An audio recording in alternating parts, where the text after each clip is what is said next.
So welcome to my new lecture videos of the programming language, and in this series I'm going to explain you about the introduction of programming language, basically what the programming language is and about its type as well, types of programming language.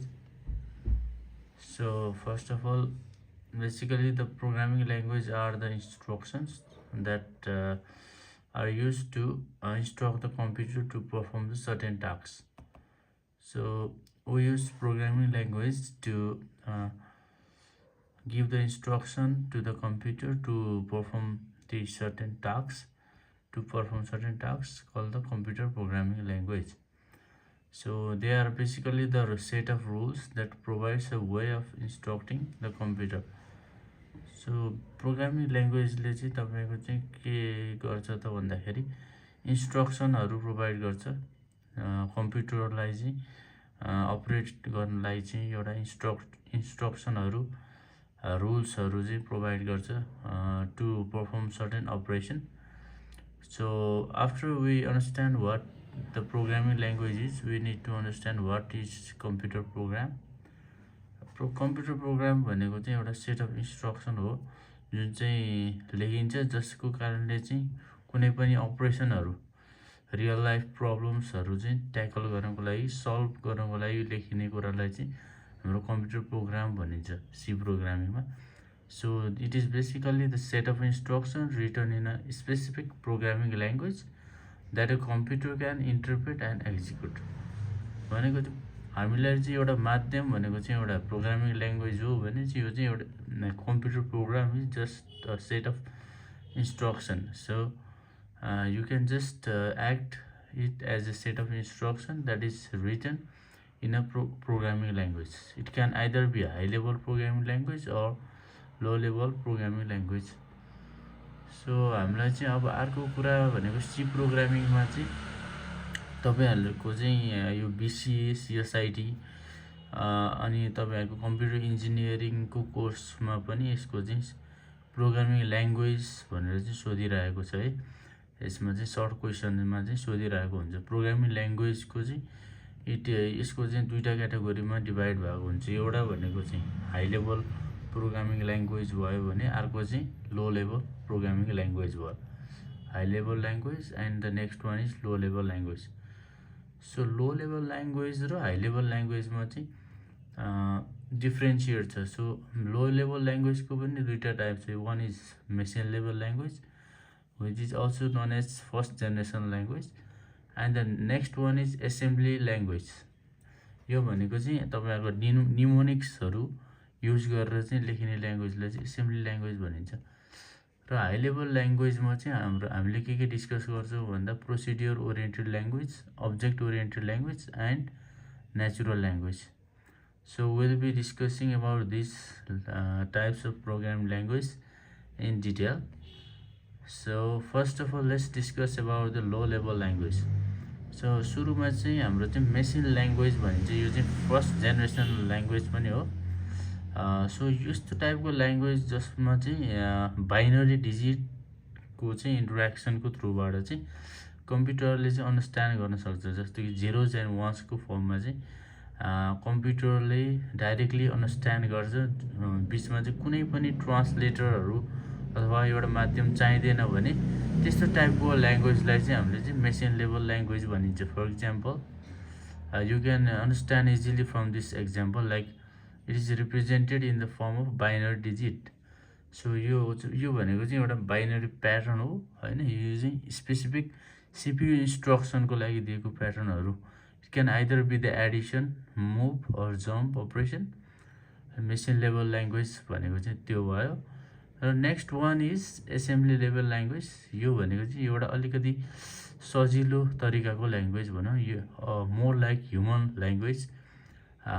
यो चाहिँ हाम्रो चाहिँ assembly level language नै भनिन्छ. यसले चाहिँ लो level language हो, जसले चाहिँ यसमा चाहिँ मेन इम्पोर्टेन्ट किवर्ड्स भनेको यसमा न्युमोनिक्सहरू युज गरेको हुन्छ, जसमा चाहिँ सर्ट वर्ड्सहरू चाहिँ हामीले लेख्छौँ instead of binary representation.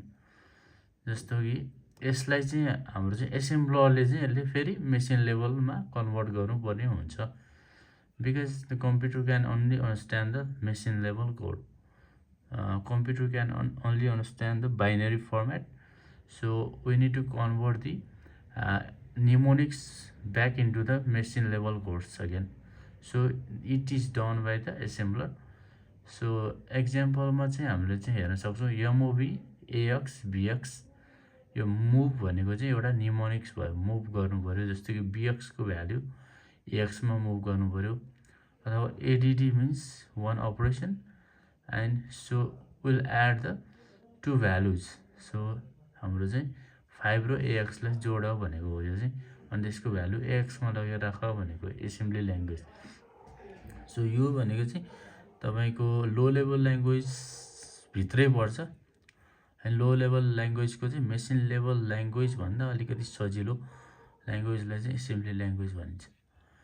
So the next one is high level language. High level language मा भित्र चाहिँ के हुन्छ त भन्दाखेरि यस्तो टाइपको प्रोग्रामिङ ल्याङ्ग्वेज हो जो चाहिँ लेख्न पनि सजिलो छ हैन, which is easy for human to read, write and understand.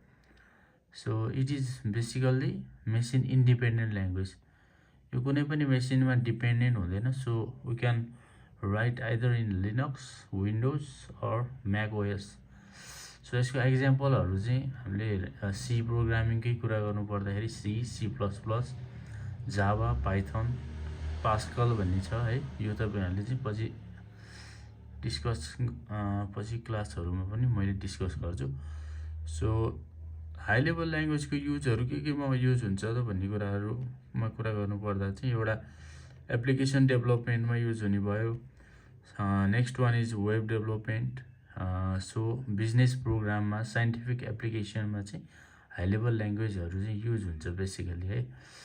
So high level ल्याङ्ग्वेजको चाहिँ एउटा अर्को चाहिँ सब डिभिजन भनौं न, एउटा ब्रान्च भनेको चाहिँ प्रोसिड्युर ओरिएन्टेड ल्याङ्ग्वेज हो, जसमा चाहिँ कुनै पनि फंक्सन्सहरुको थ्रुबाट हैन set of procedure, step by step प्रोसिड्युरहरुबाट चाहिँ हामीले चाहिँ कुनै पनि रियल लाइफ प्रब्लमलाई चाहिँ सल्भ गर्नेलाई लेख्ने ल्याङ्ग्वेजलाई चाहिँ हाम्रो प्रोसिड्युर ओरिएन्टेड ल्याङ्ग्वेज भनिन्छ है. यसमा चाहिँ प्रोग्राम चाहिँ कसरी डिभाइड गर्छ त भन्दाखेरि फंक्सन्सहरु बनाएर और सेट अफ प्रोसिड्युर्सहरु बनाएर चाहिँ हाम्रो चाहिँ प्रोग्राम डिभाइड हुन्छ.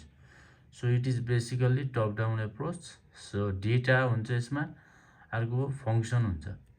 Data is the actual value that the user takes or user give, and function is the operation on that data specific. So यसले चाहिँ मोर फोकस केमा गर्ने भयो त भन्दाखेरि अल्गोरिदममा. Algorithm means start there is some process like taking the input from the user and there is some operations and there is output. So this is the set of algorithm. So it is divided into function, procedure. So it is called procedure oriented language. So next one is problem oriented language. Problem oriented means which is used to solve the specific problem. So यो चाहिँ particular specific specialised डोमेनमा चाहिँ आधारित भएको छ. यसले चाहिँ के गर्छ भन्दाखेरि कसरी गर्छ भन्नेमा चाहिँ मोर फोकस गर्छ. So it is very high level हुन्छ. यसमा चाहिँ युजर फ्रेन्डली भयो. यसको एक्जाम्पल चाहिँ हाम्रो एसक्यूएल है. एसक्यूएल भनेको स्ट्रक्चर क्वेरी ल्याङ्ग्वेज पनि भनिन्छ. It is mostly use for the database र रिपोर्ट जेनेरेसनमा चाहिँ युज हुने खालको ल्याङ्ग्वेजलाई चाहिँ हामीले प्रब्लम ओरिएन्टेड ल्याङ्ग्वेज पनि भन्न सक्छौं, जसमा चाहिँ हाम्रो मिनिमल कोडिङ इज रिक्वायर्ड. हाम्रो के थियो त अघिको कुरा गर्दाखेरि प्रोसिड्युर ओरिएन्टेडमा म्याक्सिमम कोडिङ चाहिन्छ भने प्रब्लममा लेस कोडिङ पनि यसले एक्सेप्ट गर्छ. So finally we'll be discussing about the natural language. So natural language बाट चाहिँ कुनै पनि अपरेसन कम्प्युटरलाई गर्न लगाउनु पर्यो भने चाहिँ त्यसलाई चाहिँ हामीले नेचुरल ल्याङ्ग्वेज भनिन्छ. सो भोइस कमान्डहरुबाट चाहिँ हामीले चाहिँ अहिले आजभोलि एआई युज गरेर चाहिँ नेचुरल ल्याङ्ग्वेजबाट चाहिँ कुनै पनि काम गराउन सक्छौं, जस्तो कि voice commands like open the file, AI queries like show me the sales report of 2025. यस्तो टाइपको बाट चाहिँ हामीले चाहिँ क्वेरीहरु दिएर चाहिँ natural ल्याङ्ग्वेजबाट we can give instruction to the computer. So these are the natural language. So आजको कन्क्लुजन भनेको चाहिँ हामीले दुईवटा कुरा डिस्कस गऱ्यौँ। एउटा भनेको हाई लेभल ल्याङ्ग्वेज र अर्को भनेको low level language. So high level language is very easy to read which is human friendly भने लो लेभल ल्याङ्ग्वेज भनेको चाहिँ भेरी हार्ड टु रिड, यो क्लोज टु हार्डवेयर छ है। किन भन्दा यसमा चाहिँ हाम्रो फर्स्ट जेनेरेसन र सेकेन्ड जेनेरेसन ल्याङ्ग्वेज पर्छ, त्यसपछि थर्ड जेनेरेसनबाट चाहिँ एबोभ भनेको चाहिँ हाई लेभल ल्याङ्ग्वेजमा पर्छ। र अर्को कुरा भनेको मेसिन डिपेन्डेन्सीको कुरा गर्नु पर्दाखेरि low level language is mostly machine dependent whereas high level language is machine independent.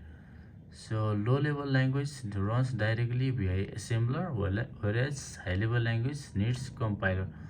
यो भनेको लो लेभल ल्याङ्ग्वेजबाट चाहिँ हाम्रो डाइरेक्टली रन हुन्छ किनकि it is understand by the computer, तर हाई लेभल ल्याङ्ग्वेजले चाहिँ डाइरेक्टली कम्प्युटरले अन्डरस्ट्यान्ड गर्न नसक्ने भएको कारणले गर्दाखेरि चाहिँ we need the compilers and interpreter to convert it into low level language again. So आज चाहिँ हामीले चाहिँ यो हेरौँ हाई लेभल ल्याङ्ग्वेज र लो लेभल ल्याङ्ग्वेजको डिफ्रेन्स बिट्विन यसको सब डिभिजन। तर मेरो चाहिँ नेक्स्ट सिरिजमा चाहिँ यो क्लासको नेक्स्ट सिरिजमा मैले के डिस्कस गर्छु त भन्दा एउटा what is the language processor है, ल्याङ्ग्वेज प्रोसेसरहरूमा के पर्छ र अर्को चाहिँ प्रोग्राममा चाहिँ कहाँ इररहरू आउँछ त भन्ने कुराहरू चाहिँ will be discussing with the help of C example.